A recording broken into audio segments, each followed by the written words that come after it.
How to check Social Security benefits online. To start, search for Check Social Security Benefits, and then here, scroll down until you see this link, Social Security Benefits and How to Apply, and then you will be redirected to ssa.gov.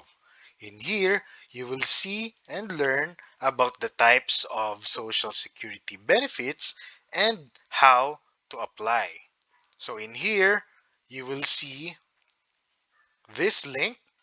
Click Manage Your Social Security Benefits Online. And then you will see the details. So here you will see My Social Security. So you could create an account.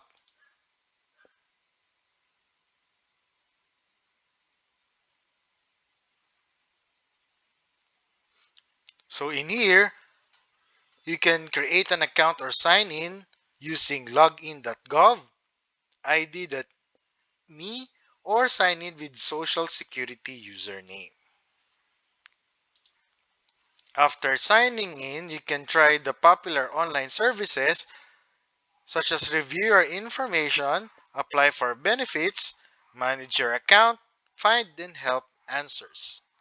So that's how to check your Social Security benefits online.